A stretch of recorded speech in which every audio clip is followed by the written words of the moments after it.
So Chris, everyone's been asking me since the last video came out, why did you lose so much money in crypto? Are you just that bad investor? I mean, you make a degenerate trade, and yeah. So are you saying you're a degenerate or what No, happened? I think people judge you on your losses, Of course. So, I could have made $1 million and then lost, say, $500,000, and everybody would be like, oh, what an idiot, right? But it's like, hey, I made $500,000, right? So I don't think too many people can say they actually even cleared 100K, even 50K investing, right? Well, you turned 5,200 into six figures. Yeah. You lost it all. We don't need to get into that story again.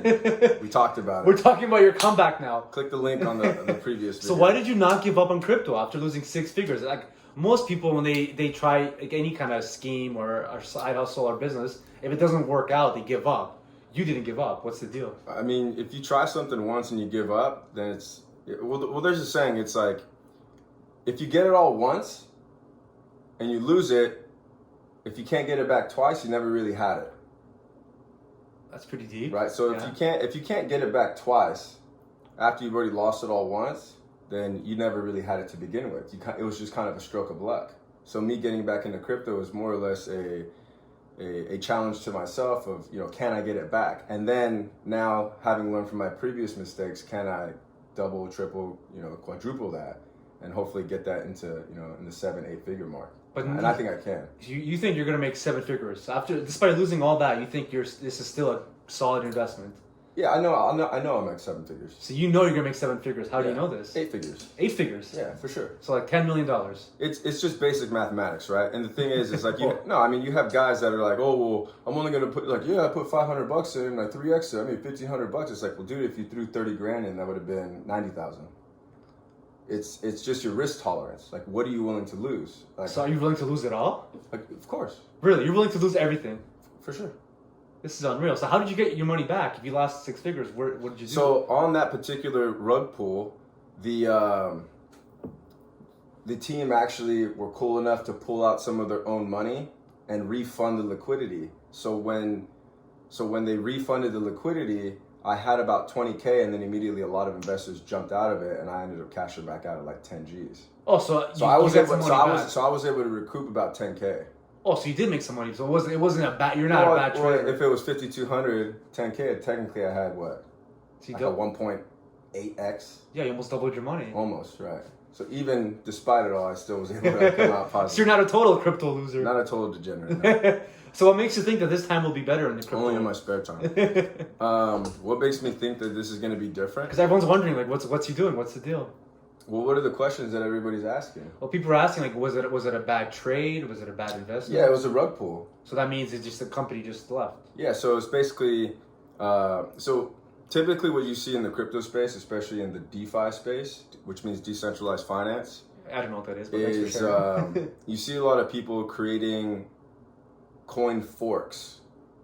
Coin fork? Okay. So a fork of something just means it's like a knockoff of it, a replica of it, right?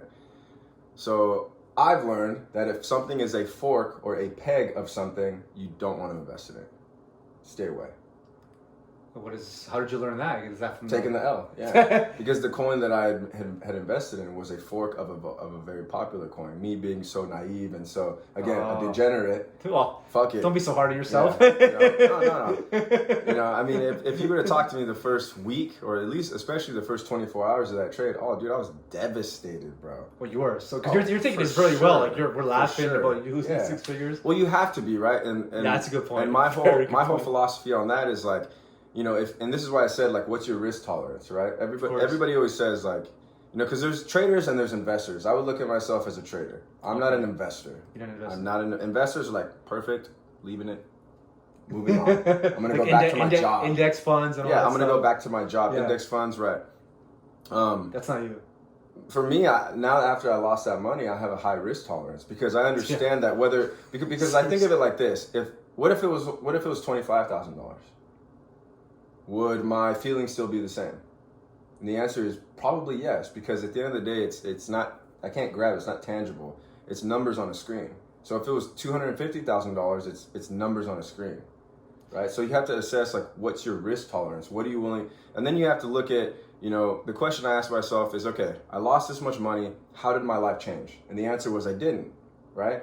Because I don't know if we talked about it in the last video, But I stopped knocking doors. I stopped doing door-to-door You're solar. selling door. Talk I about ended that. up moving back in with my parents. So your life did change. That's not a good thing. No. Are you see? No, but that's the thing is like, what's good for you? That's true. What's good for you? If being 30 years old, having your own place, and banging a bunch of chicks and getting drunk every weekend is like, well, no, nobody said that. No, but as a then I'm 31 right now. Yeah. But as a 30-year-old, if that's what you value in your life, then yeah, in that dude's life, he'd be like, man, I'm giving up so much. I'm gonna move back in with my parents. Moving back home is tough. I couldn't do it for sure. Well, it depends on the relationship with your parents, obviously, of course. In your family, right? My parents are cool as fuck, right? They know what I'm doing. They know that I'm trading, that I'm building a different website. We've talked about it on this side, right? And I'm not just being a lazy ass, right? Of course. And then just a crazy ass. Yeah. Well, high risk tolerance, right? And then I stopped drinking alcohol, so that meant I wasn't going out and partying anymore. So if I wasn't going out and partying anymore, that meant that I wouldn't be going and finding girls to come pick up and bring back home. So it wasn't really a loss for me. You know, just a lifestyle transition. It's just a lifestyle change, and that's the thing. It's like if you aren't willing to, give up a certain lifestyle that you had for say 1 or 2 years, do you really deserve the next level of it? Do you? Pause right there. That's you? Good. No, really. I'm with you. And I don't think most people are willing to do that. They're not willing to give up certain things because of how people will perceive them. And so, for me, I didn't really give a fuck what anybody thought about me. That I was yeah, you might have your apartment, but like, dog, I just made 100 G's. Yeah. Right? And I didn't have to, it was the least amount that I've ever worked in my life and the most amount of money that I ever made in my life. In such a condensed period of time. It's intoxicating. It's addicting. You want to just keep on doing this, right? I wouldn't say it's addicting, but it's definitely, you have to have an addictive personality to do it. You got to be a certain kind of crazy. No, you have to. I'm with you. You have to. How do you think we met? But again, like you were saying, like the risk tolerance, right? For me, I understand that, if I, rather than throwing $500 in a coin, if I throw in 10,000, what's the difference between the guy that's making millions of dollars a month and me making, say, 10,000 in a month? Risk tolerance. You're right. It's your risk tolerance. Like, do you have the financial calluses and emotional calluses to be able to deal with the loss? No. And if you do, then you're going to be a great trader. If you don't, then you're going to be in a really bad mental space. Very bad mental space. So tell me, we were talking about coins earlier, where you're getting me set up in all this crypto. Now you trying. Now I'm getting into the one, We're trying with it. We're trying. I try everything. My readers know.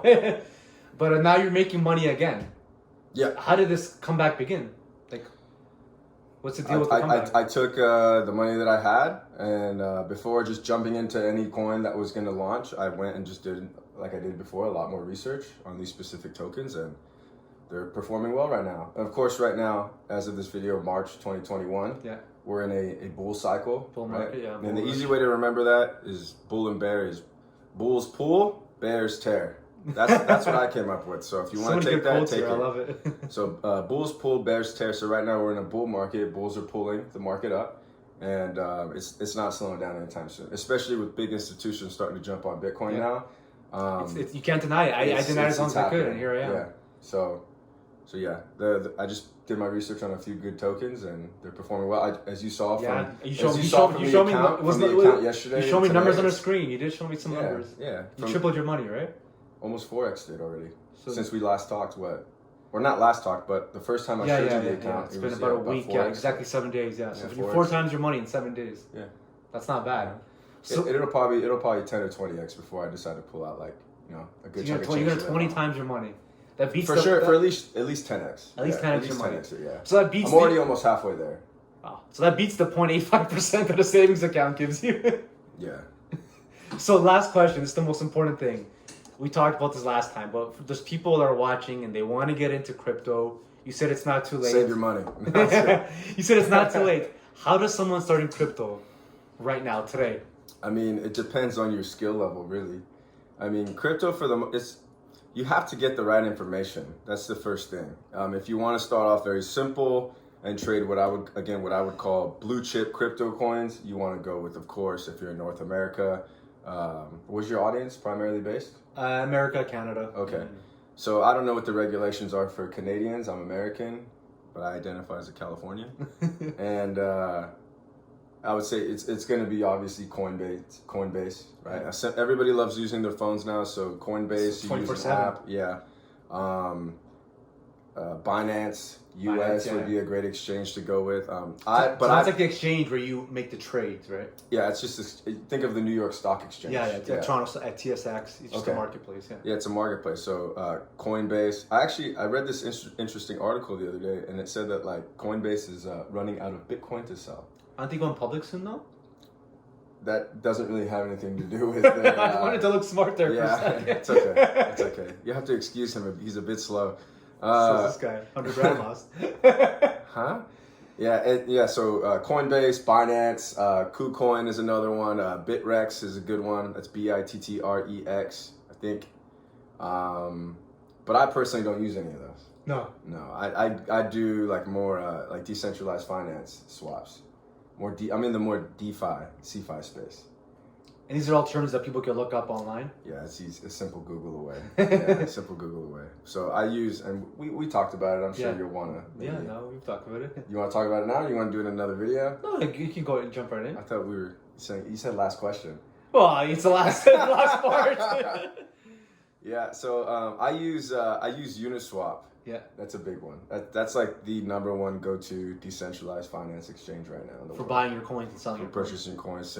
And there's so many more exchanges popping up. That's why I showed you the investment that I just got in that. Yeah. It's been performing really well. Actually, right now it's started to pump right now, which is great. So you're making money as we talk. As we speak, yeah. It's pretty cool. So you're not hanging out with me because you like me. You're just getting paid. What? We're not hanging out because we're friends. We're just getting paid. Is this what the rest of this guy's content's like? Because I haven't watched any of his videos. He just found me on the street and said, "Hey, like, can I record you?" I was like, "This is kind of weird." That's not what happened. Can I come up to your place? This is our studio, first of all. Buy me a drink first, bud. Jeez. Good thing you quit drinking. Yeah, I did.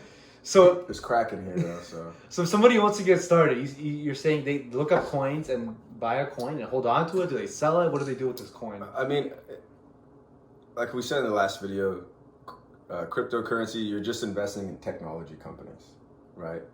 Just like you would invest in the stock market, except with stocks you get stocks, and with crypto with you the stock get tokens. You get a share of a company, and here you get tokens. Except here in the crypto space, your tokens can be swapped for other tokens, so it's almost like it is a currency. Right. Yeah, so you'd say I buy one coin, you have another coin. We can trade coins. We can swap coins. So obviously, it depends on value. Depends on the marketplace. Does like an aggregator, which is something that I invested in. Oh yes. Right. So that's why that's going to be the future. And I don't want to talk about. I'm not giving financial advice. No, I understand. Yes, I understand. So that's enough for today. It's not too late to get into crypto, right? So early, dude. So early. Thank you for watching. Good luck in your crypto journey.